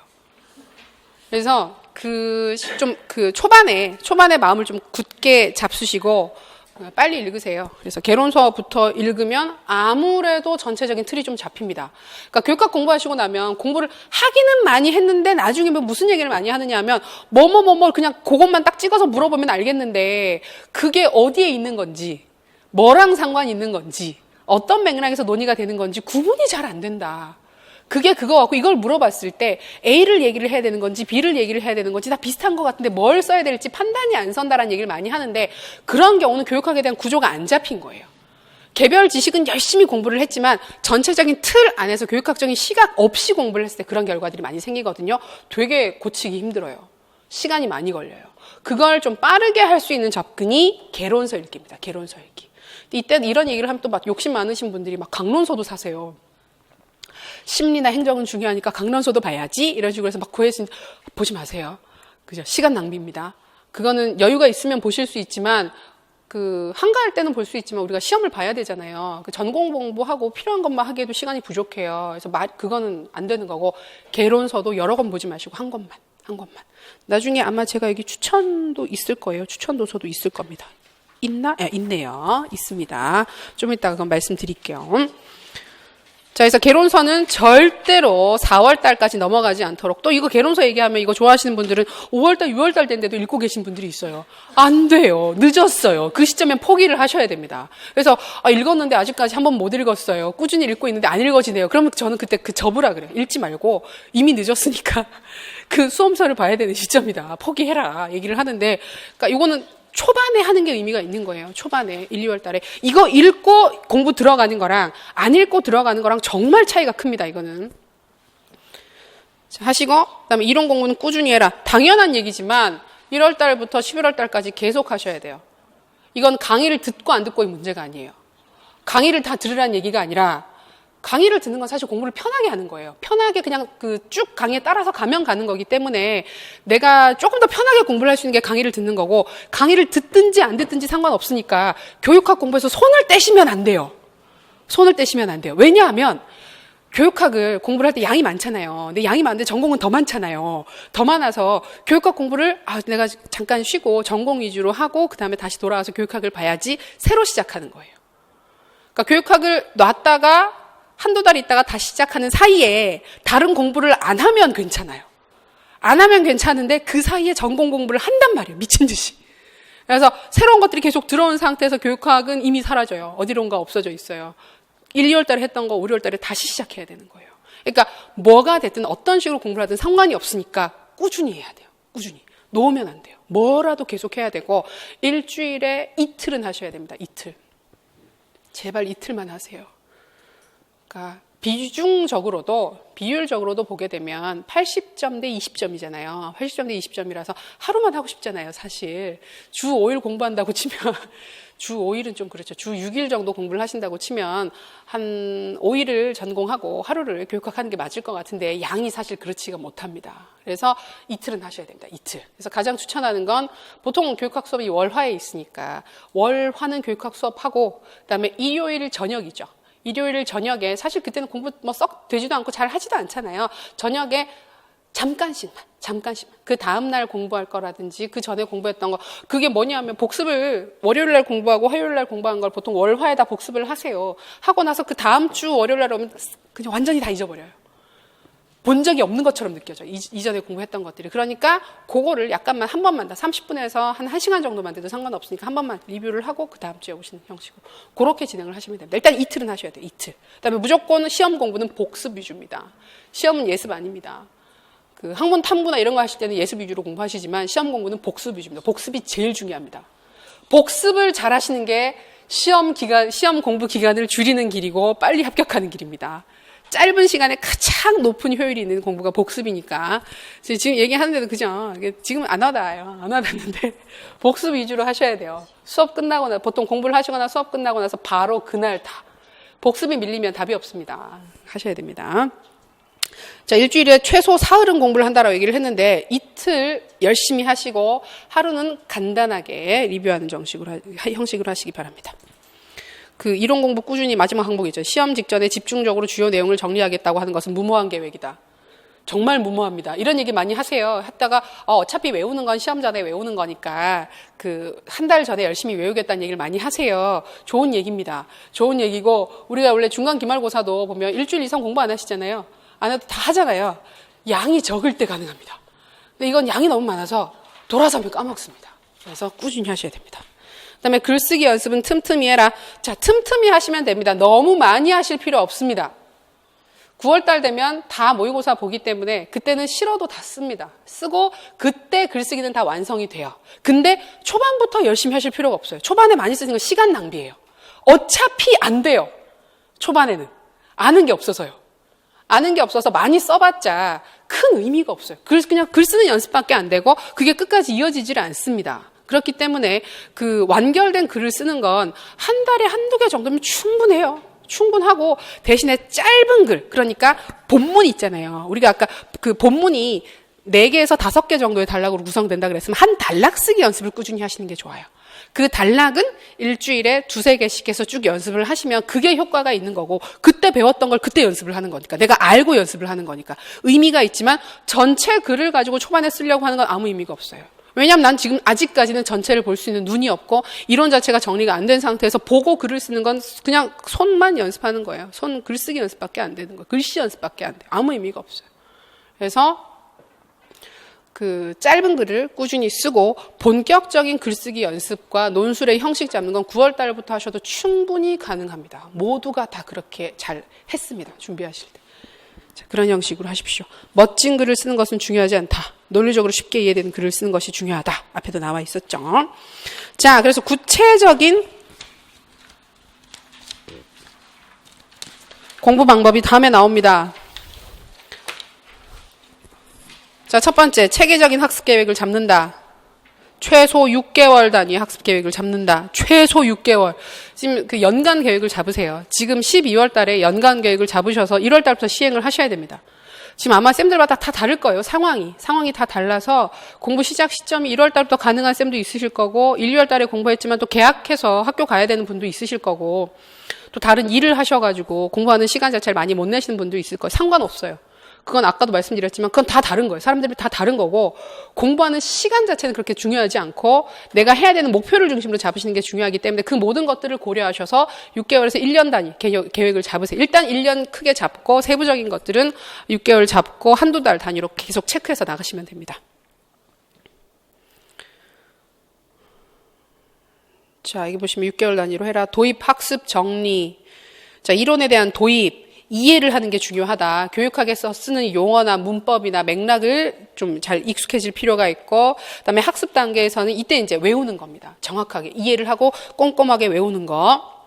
그다음에 정리 단계에서는 그 외웠던 내용들, 이해했던 내용들을 실제로 문제에서 활용을 하는 거. 크게 보면 초반에는 이론을 이해를 하는 거고요. 중반에는 그걸 빨리 내 걸로 만드는 거고요. 마지막엔 그걸 활용을 하는 겁니다. 그렇게 이루어지는 건데 그런 방식에서 계획 좀 크게 잡으셔야 됩니다. 자, 그다음에 노트 만들기. 자, 노트는요, 그 공부 방식에 있어서 너무 세부적인 지침은 제가 드릴 수가 없어요. 개인적인 학습 양식에 따라서 너무 달라요. 다들 너무 다르고 자기한테 안 맞는 건 해봤자 아무 소용이 없어요. 저는 개인적으로 노트 안 만들어요.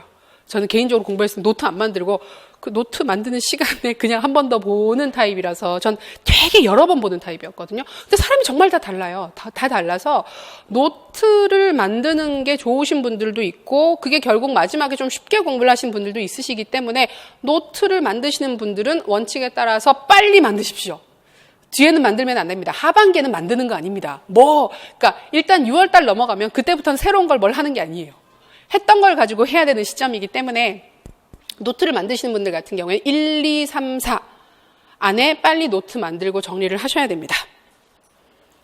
근데 자기 스타일에 따라서 만드시면 돼요. 개념이나 키워드 중심으로 만드신 분들은 좀 짧게 만드시는 거고 아니면 그림으로 그리시는 분들도 많고 마인드맵 만드시는 분들도 되게 많거든요. 근데 그것도 되게 좋은 것 같아요. 마인드맵 같은 경우에는 만들어놔도 많이 쓸 수 있으니까. 근데 이걸 만들게 되면 좋은 게 구조를 초반에 좀 빨리 잡기는 잡아요. 그다음에 저는 지금 교재 새로 만들고 있는데 초반에 그 전체 요약표를 매 단원마다 드리거든요. 드리긴 드리는데 제가 드리는 건 드리는 거지만 그걸 가지고 자기가 다시 만들어 보면 내게 되기 때문에 조금 다르긴 달라요. 확실히 깊게 학습이 잘 돼요.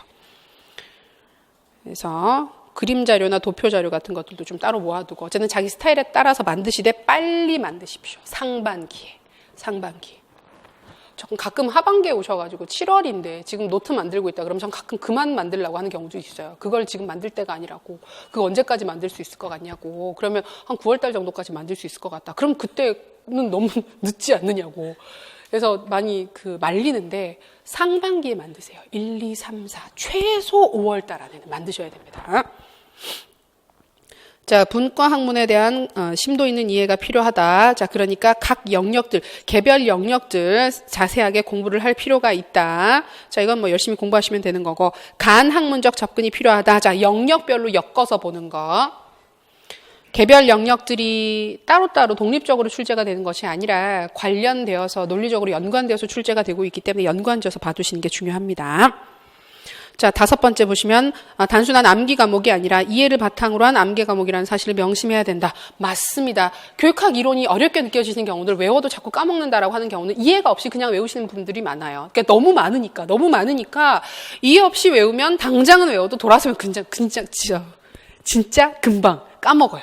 까먹기 때문에 초반에는 당장 안 외워지더라도 1, 2, 3, 4 상반기에는 외우는 정도가 좀 약하더라도 이해를 중심으로 공부를 하시는 게 끝까지 갑니다. 초반에 급해서 마음이 조급해서 이거 빨리 다 외워야 되지 않느냐. 외워봤자 소용없어요. 그때는. 까먹어요. 까먹기 때문에 초반엔 정확하게 이해를 하고 이해를 바탕으로 해서 암기를 하고 그 암기를 여러 번 돌릴 수 있게끔 전체 계획을 잡으세요. 자, 그리고 이 모든 것들이 완성이 됐을 때는 자신감 있게 자기가 공부를 했던 교육학 지식과 교육학적 안목에 대한 믿음과 신념을 가지고 문제를 푸시면 됩니다. 내가 생각한 게 답이다 라는 마음으로 쓰시면 돼요. 올해 문제는 그렇게 애매한 게 없었는데 그 간혹 보면 모호한 것들을 물어보는 경우들이 있어요. 출제하는 방식 자체도 조금 모호하게 물어볼 때는 이게 뭐가 답일까? 뭐라도 답이 될 수 있으면 내가 생각하는 게 답이다라는 마음으로 자신감 있게 접근하시는 게 중요합니다. 그 다음에 7번 좋은 얘기죠. 좋은 점수를 받는 게 아니라 좋은 교사가 되기 위한 공부를 한다. 그러니까 이게 마인드는 좀 중요한 것 같아요. 이게 이거 점수 조금이라도 더 잘 받아야겠다. 물론 잘 받아야 되는 거긴 하지만 그 좋은 교사가 되기 위해서 분명히 알아야 되는 사항들이니까 그런 마음으로 공부를 하셔야 2차 대비도 같이 돼요. 되게 현실적이네요. 좋은 얘기를 해놓고 2차 대비가 된다. 이런 얘기를 하니까 너무 이렇게 그런 느낌이긴 한데 2차에서 물어보는 것들은 결국 그러한 사항들이기 때문에 공부를 하는 모든 것들이 그런 맥락에서 이루어지고 있다라는 관점으로 접근하시기 바랍니다. 그다음에 참고 학습 자료라고 해서 이거 많이들 물어보세요. 보통 이거 하고 나면 많이 물어보는 게 나는 근데 그 개론서 볼 게 없는데 뭘 봐야 되느냐 많이 물어보시거든요. 제일 좋은 건 아까도 말씀드렸지만 내가 한 번이라도 본 책이 좋으니까 보시고 근데 이전에 수업했던 게 정말 이상했다. 책이 정말 이상했다. 완전히 개조식으로 적혀져 있는 책이었다. 그렇다고 한다면 새로 보시는 것도 괜찮습니다. 그래서 보통 많이 추천드리는 게 여기 보면 성태재 쌤이 편집을 하신 최신 교육학 개론이라는 책이 있거든요. 이 책도 굉장히 읽기가 편합니다. 그다음에 윤정일 선생님 외 여러분이 또 편절을 하셨던 신교육의 이해라는 책은 이게 성태재 쌤 책보다 책이 약간 많습니다. 양이 조금 더 많습니다. 많은데 이것도 잘 만들어진 책입니다. 보기가 좋은 책입니다. 이 두 권을 가장 많이 추천드리고 조금 더 얇은 책으로 지금 여기에는 없는데 기본서에서는 그 책이 되게 읽기가 좋아요. 거기 한국방송대학교에서 나와 있는 교육의 이해라는 책이 있거든요. 그 책이 굉장히 얇고 고등학교 교과서처럼 써져 있어요. 그래서 읽기가 되게 편해요. 근데 그 책도 굉장히 잘 써져 있는 책이에요. 그러니까 기본적으로 혼자 그러니까 방송대학교 교재가 굉장히 좋습니다. 교육학 쪽에서 나오는 교재들이 어떤 영역이든지 전체적으로 굉장히 좋은데 왜냐하면 그 책은 혼자 공부하는 사람들을 위해서 만들어진 책이에요. 기본적으로. 그래서 강의를 듣기는 듣되 혼자 자습하는 맥락으로 많이 만들어져 있거든요. 연습 문제도 풍부하고 그다음에 이해를 하기 위해서 중간중간에 확인하는 부분들도 많고 읽기가 쉽게 쓰여져 있어요. 글 자체가. 쉽기 때문에 관심 있으신 분들은 보시면 좋겠습니다. 그리고 3권 정도 추천드립니다. 기본서는 그 3권 정도 추천드리고 나머지 책들은 이제 강론서인데요. 강론서인데 이거는 아까 말씀드렸던 것처럼 관심 있으면 보시긴 보시되 굳이 보실 필요는 없는 책들입니다. 필요한 사항들은 저희가 수업을 할 때 관련되는 부분 다 발췌해서 드리거든요. 발췌해서 보고 같이 수업도 하고 하기 때문에 개인적으로 보실 때는 개론서 중심으로 정리하시기 바랍니다. 자, 그런 맥락에서 연간 계획 잡기의 사례를 보여드립니다. 자, 12페이지.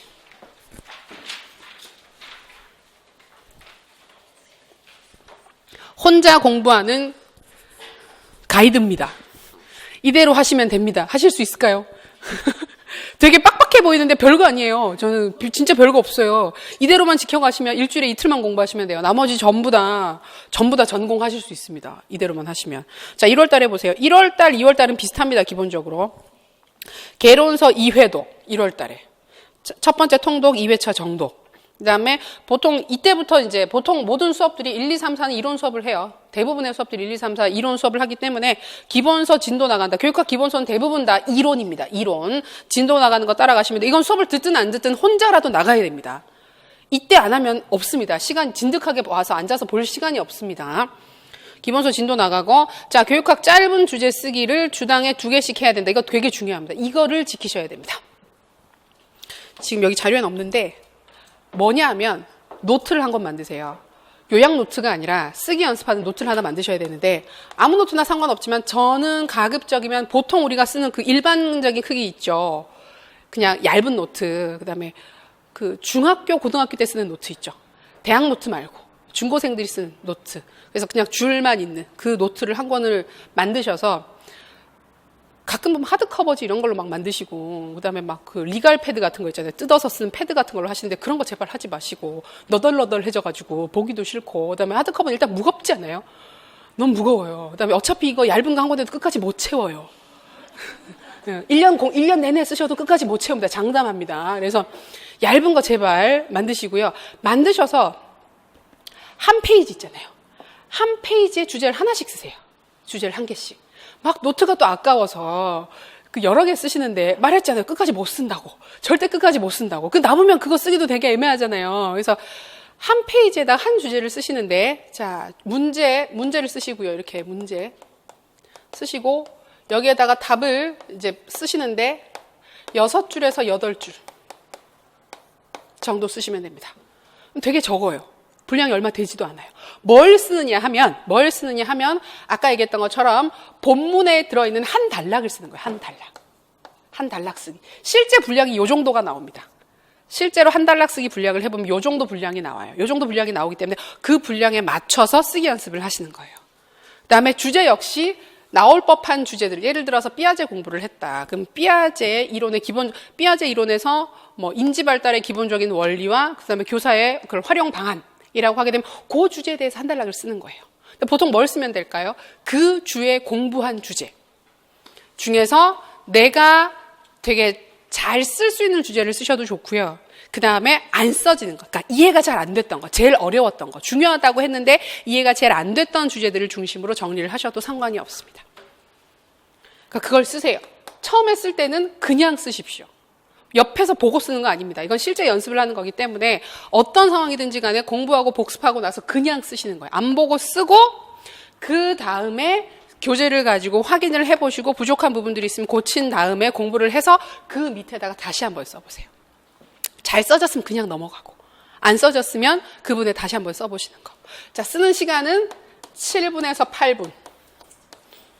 시간을 정해놓고 쓰시는 거예요. 아까 왜 6분에서 8분 안에 써야 된다 그랬잖아요. 한 단락을. 연습하시는 거기 때문에 한 7, 8분 정도에 쓰시는 겁니다. 그러니까 실제로 요거 하나 쓰는 게 시간이 많이 안 걸려요. 그래서 다시 확인하고 한다 그래도 20분에서 30분을 넘어가지 않도록. 그러니까 이게 너무 많은 시간을 차지하면 안 돼요. 그러니까 한 20분 정도 안에 쓰고 확인하고 수정해서 고쳐 쓰겠다를 목표로 해서 한 개 쓰기가 20분씩. 주당 2개만 쓰시면 돼요. 주당 2개만. 별거 아닌 것 같죠? 별거 아니에요. 쓰시는 건 정말 별거 아닌데 이게 꾸준히 되기만 하면 이것만큼 좋은 게 없어요. 지금 시점에. 그러니까 이걸 상반기에 쭉 쓰고 하반기부터는 실제 글쓰기 연습을 하시게 되거든요. 근데 이게 대보면 아시겠지만 이렇게 반복적으로 연습을 했던 주제들은 실제 문제에 나오면 굉장히 쓰기가 쉽습니다. 그러니까 써봤던 주제랑 안 써봤던 주제가 차이가 조금 나요. 그래서 이런 부분들 조금 연습하시면 좋겠습니다. 쓰실 때 볼펜으로 쓰실 것. 절대 연필이나 샤프로 쓰지 마세요. 연필이나 샤프로 쓰시면 더 잘 써집니다. 글씨체 자체도 왜 연필이나 샤프 쪽이 더 이쁘죠. 대부분의 경우 그게 더 이뻐요. 이쁘고 그래서 되게 만족스러워해요. 쓰고 나서 오 이쁘다 만족하는데 나중에 볼펜으로 써보면 되게 더럽잖아요. 더럽고 고치는 것도 화이트를 못 쓰니까 생각보다 이쁘게 안 나오거든요. 그것도 초반부터 연습을 좀 하시고 눈에 익혀두실 필요도 있어요. 어떻게 잘 써야 되는지를. 자, 그건 꾸준히 연습하셔야 되고 2월 달에는 똑같습니다. 똑같이 진도 나가고 정리하시고 복습하시는데 이제 그 교육학 개론서 같은 경우에는 1회독, 통독이 들어가는 거죠. 이렇게 해서 1, 2월에 끝나요. 교육학 개론서는 더 안 봅니다. 이 계획에 따르자면. 이게 되면 베스트예요, 진짜. 근데 이거 되게 지겨워하시는데 근데 별로 안 돼요. 두께도 얼마 안 되고 나중에 아마 그 한 9, 10월 달 되면 왜 내가 그걸 그때는 못 읽었을까라는 생각이 들 거예요. 그 별거 아닌 건데. 근데 이때는 힘들거든요. 근데 참고 하시면 됩니다. 근데 여기 안 나와 있지만 복습은 당연히 하시는 겁니다. 진도 나간다 그러면 그 진도에 대한 복습은 당연히 이루어지는 거죠. 자, 이렇게 되면 1, 2월에 이론이 한번 돌았습니다.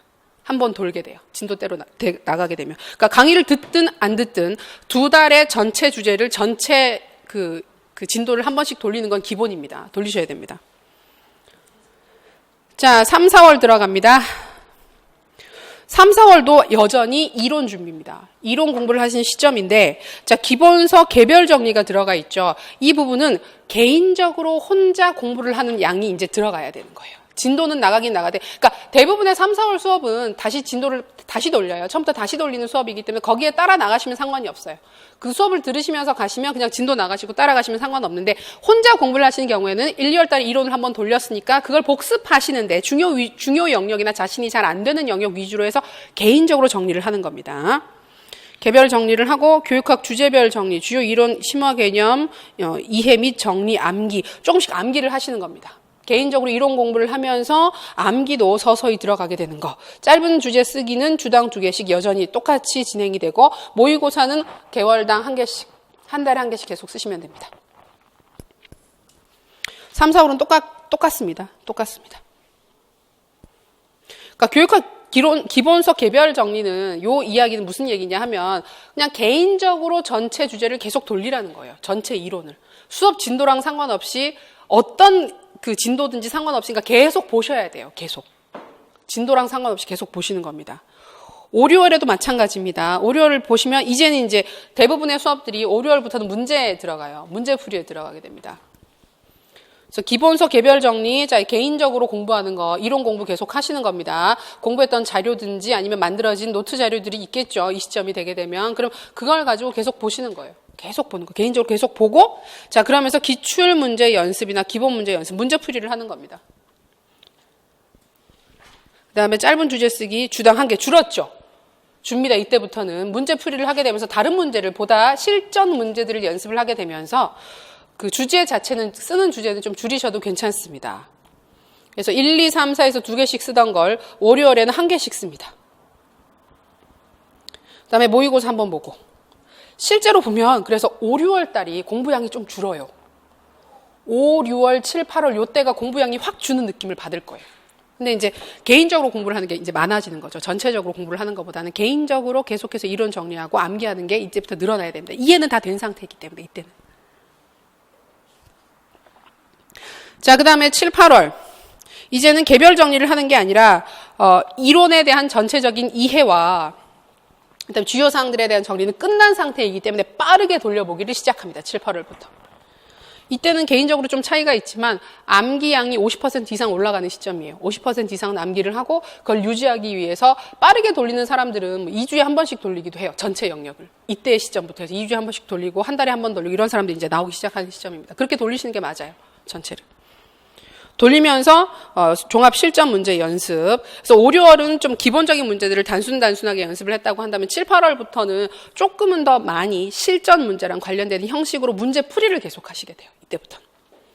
모의고사 좀 늘죠? 모의고사를 2번 보게 됩니다. 매달 2번 정도 연습을 하셔야 됩니다. 그러니까 뭐가 줄고 뭐가 느는지가 보이시죠? 기본적인 쓰기나 이런 것들은 점점 줄어나가게 되는 거고, 그다음에 실전 연습이 늘어나게 되고, 이론에 대한 이해보다는 암기 위주로 이제 후반부로 가게 되는 거예요. 그 다음에 9월달, 이때부터는 이제 이론 공부는 당연히 개인적으로 빠르게 정리를 하시면 되는 거고, 이론 최종 키워드 회상 정리. 70% 이상 암기가 끝났다는 가정을 합니다. 이 시점부터는. 문제를 출제를 할 때도 70% 이상을 알고 있다라는 가정을 해서 문제 연습을 하시게 됩니다. 그 다음에 실전 모의고사, 주당 3회죠. 주당 3회. 확 늘죠. 7, 8월에는 월당 2번씩이었어요. 그러니까 2주에 한 번씩 보시는 거예요. 그러다가 9월 달이 되면 이때부터 확 달라집니다. 한 주일에 3개씩 쓰십니다. 실제로. 저희도 9월 달부터는 모의고사 반이라고 해서 반 자체가 모의고사예요. 그러면 오셔서 여기서 모의고사를 하루에 2개 보는 날도 있고 하루에 1개 보는 날도 있고 이런 식으로 해서 계속 쓰는 거예요. 계속 쓰고 연습하고 쓰고 연습하고. 그다음에 이론 암기는 계속하고 11월 달에는 이제부터는 11월 달 되면 이제 마지막으로 이제 전공이나 이런 것들이 막 휘몰아치는 시점이에요. 휘몰아치고 전공들마다 차이가 있긴 하지만 보통 10월경부터 해가지고 그 전공은 모의고사 많이 들어가요. 11월 달에 시작하는 경우들도 있고 모의고사반 자체를. 그래서 아무래도 전공이 좀 많아지기 때문에 이때는 교육학은 주당 한 번, 한 개씩 쓰면서 지금까지 공부했던 걸 까먹지 않는 방식으로 쭉 이어지게 되는 거죠. 그러니까 이게 공부량이 그렇게 많지 않습니다. 이대로만 따라가면. 그러니까 가만히 보면 제일 힘든 시점이 1, 2, 3, 4예요. 요때 근데 마음이 어떻냐면 다들 요때 공부가 제일 잘 안 되는 시점이에요. 뒤에 가면 시간은 없어도 막 마음은 넘쳐서 막 열심히 하게 되는 이땐 절박하지가 않아요. 1, 2, 3, 4는 그 절박함이 부족하기 때문에 이때 빨리 해두면 뒤에가 굉장히 편한데 그걸 잘 못하시거든요. 근데 이때 조금만 애를 써서 이론 정리를 좀 빡빡하게 해두시면 정말 하반기가 편해요. 하반기가 편하고 교육학과 전공 그 비중도 조절 잘 하시면서 그대로 쭉 가시는 분들이 있어요. 그러니까 요 계획대로 작년에 요 계획대로 정말 하신 분이 있었는데 잘 하시더라고요. 좋더라고요, 진짜. 요대로만 하셔도 교육학은 무리 없습니다. 그다음에 요 쓰기 주제 같은 경우는 제가 수업에서 계속 드립니다. 그 짧은 글쓰기 주제 같은 경우에는 저희 수업에서는 계속 나가기 때문에 그거 가지고 쓰셔도 좋고 개인적으로 공부하시면서 정리하셔도 좋고 큰 무리는 없겠습니다. 그 다음 페이지에 보시면 연간 계획 나와 있는데요. 연간 계획은 그 앞에 나와 있었던 전체 그 1월 달부터 11월 달까지 이어지게 되는 연간 계획에 비추어서 만들어진 수업의 계획입니다. 지금 제가 진행되게 되는 수업인 거고 1, 2월은 이론 강의, 그 다음에 3, 4월도 이론 강의인데 심화 이론과 기초 문제반이기 때문에 그 1, 2에서 했던 것들을 한 번 더 돌리긴 돌리되 그 좀 세부적인 사항들, 그러니까 1, 2는 전부 다 합니다. 빠지는 이론 없이 전부 다 하는 반이고요. 3, 4는 전체를 하기는 하되 몇 개가 빠져요. 조금씩 빠지고 더 중요한 것들을 조금 더 세부적으로 설명을 하는 반이 1, 2, 3, 4 차이가 있습니다. 여기 보시면 첨삭 2회라고 되어 있는 거 있죠. 이건 모의고사를 2번씩 보는 거예요. 아까 얘기했던 것처럼 한 달에 한 번씩은 보게 됩니다. 그리고 저희는 모의고사를 보고 나면 제가 첨삭하고요. 제가 첨삭하고 첨삭한 거에 대해서 그 개별 상담을 해요. 1대1로 상담을 해서 이런 거 저런 거 이렇게 저렇다 뭐 이런 거 얘기를 하는 시간이 있습니다. 저희 수업은 그 상담 얘기 많이 들으셨죠? 개별 상담 되게 열심히 하는 거예요. 11월 달까지 상담을 해서 되게 좋아요. 그게 좋은 것 같아요. 이게 객관식 시험이 아니라 서술형 시험이다 보니까 똑같이 틀려도 보면 다 틀린 이유가 다 달라요. 그다음에 그렇게 쓸 때도 이렇게 쓰는 이유가 다 달라요. 근데 그걸 같이 얘기를 하면서 잡고 찾아서 고치다 보니까 아무래도 이런 부분들이 좀 좋은 것 같더라고요. 그래서 그 첨삭 쭉 이어지게 되고 5, 6월에는 기본 문제, 기출 문제, 자 기본 문제 풀이, 교재도 문제 교재로 바뀌게 되고 문제 풀이 위주로 이루어지게 됩니다. 첨삭 그 모의고사 2번 보고 첨삭 2번 하고요. 7, 8월에는 종합 문제. 자 5, 6월, 7, 8월 차이를 많이 물어봐요. 7, 8월, 5, 6월 어떻게 다르냐? 문제가 다릅니다. 5, 6월은 기본 문제. 그래서 그 진도가 쭉 있으면 그 각 영역에 해당하는 문제들끼리 문제를 풀어요. 근데 7, 8월이 되게 되면 실전 문제이기 때문에 섞여 있어요. 그럼 여러 가지 문제들이 같이 나오잖아요. 조금 규모가 커지죠. 덩어리가 커지는 문제들이 나오게 되는 게 7, 8월. 그래서 7, 8월에 후반으로 가게 되면 문제들이 그냥 실전 문제, 모의고사 형식의 문제인데 그걸 계속 풀이를 하는 거예요. 그래서 그 9, 10월과 7, 8월이 뭐가 다르냐. 그런 질문을 많이 하시는데 9, 10월은 내가 다 씁니다. 쌤들이 모의고사를 보기 때문에 내가 다 써요. 하지만 7, 8월은 모의고사를 이때 보면 총 4번 보죠. 4번 봐서 주당, 2주당 한 번씩 보게 되는데 그 외의 시간에는 문제 풀이를 계속 하니까 7, 8월은 문제를 많이 다루게 되겠죠. 문제를 많이 풀 수 있는 게 7, 8월인 거고 9, 10월은 내가 실제로 풀게 되는 반인 거예요. 차이가 그런 차이입니다. 문제 형식에서 차이라기보다는. 그래서 5, 6, 7, 8, 90 쭉 이어지게 됩니다. 그 다음에 9, 10월로 가게 되면, 그러니까 7, 8월에 보면 모의고사가 4번으로 늘게 되고 9, 10월에 가게 되면 이때는 이제 모의고사, 교재는 요약자료집이 나가게 되고 이제 문제는 매 시간마다 실제 시험 형식으로 문제가 똑같이 나가게 됩니다. 그래서 보통은 지금은 저희가 어떻게 하고 있었냐면 올해 같은 경우에는 월요일에는 2개를 봐요. 모의고사를 2번 봅니다. 그러니까 와서 문제 풀고 풀이하고 문제 풀고 풀이하고 그다음에 화요일에는 그래서 그 전날 봤던 걸 대표 첨삭을 해요. 대표 첨삭을 해서 그걸 풀이를 하고 그다음에 모의고사 한 번 보고 풀이하고 그건 제가 다 개별 첨삭을 했어요. 화요일 날 봤던 건 개별 첨삭을 해서 그걸 가지고 다음 주에 다 상담을 해요.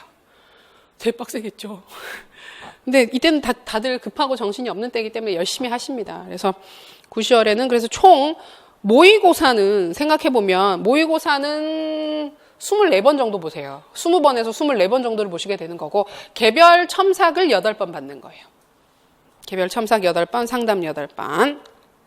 그 다음에 11월은 직접 모의고사반에서 주 월요일만 수업이 있고요. 그래서 요거는 9, 10월 커리큘럼 중에서 10월, 화요일 날 커리큘럼 있잖아요. 모의고사 한 번 보고 풀이하고 정리하는 그 커리큘럼 그대로 오는 거예요. 그대로 와가지고 한 개씩 보고, 그 다음에 개별 첨삭해서 상담하고, 그런 식으로 이루어지게 됩니다. 그 다음에 지금 계획으로는 화요일 날 수업이 끝나고 나면 화요일 오후에 2시부터 해가지고 1시간 정도 해서 1시간에서 1시간 반 정도 해가지고 주제별 특강이 있어요. 주제별 특강이 있는 공개 특강이기 때문에 그 전체 주제가 쭉 이어지게 되면서 언제까지더라? 8월까지. 1월부터 8월까지 공개 특강이 진행이 될 예정입니다. 이해가 안 되시는 건 없으시죠? 교재는 새로 나올 예정입니다. 1, 2, 3, 4용으로 쓰게 되는 이론 교재. 지금 저희 이론 교재 되게 좋은데, 지금 작년까지 썼던 교재가 되게 좋은데, 내용이 좀 많기는 해요. 좀 많아가지고, 조금은 추립니다. 조금 추리고, 조금 읽기 편한 방식으로 바꿔서 1월 달부터 수업을 할 예정입니다. 그렇게 해서 안내드렸고요. 그 다음에 보시면 14페이지부터는 이론 전체 간단 정리라고 해서 이해나 이론 영역에 쭉 중요한 사항들, 키워드로만 나와 있는 것들인데 이건 초반에 공부하실 때 책 읽으시거나 하실 때 참고해서 보시면 좋을 것 같아서 그냥 넣어둔 자료예요. 넣어둔 자료고 참고해서 보시길 바라고요. 맨 마지막 페이지 보시면 1, 2월 강의 안내랑 뭐 이런 거 주제별 특강 나와 있습니다. 같은 이야기죠. 참고해서 보시면 좋겠습니다. 자, 예상대로 딱 맞죠? 그죠? 이렇게 해서 오늘 설명회 겸 기본적인 사항들, 논술의 기본적인 사항들을 정리를 하는 새내기 특강 같이 진행을 했습니다. 그래서 날씨도 정말 추웠는데 오늘 나오시느라 고생 많이 하셨고요. 지금 오늘 나와 계신 쌤들은 그만큼 의지가 강한 쌤들이시기 때문에 내년에 준비하실 때 공부가 정말 잘 되실 거예요. 잘 되실 거고 계획대로 1년 내내 꾸준히 공부가 잘 될 겁니다. 그래서 꼭 연말에 즐겁게 시험 잘 보셔가지고 내년에 합격하시길 바랍니다. 고생하셨습니다.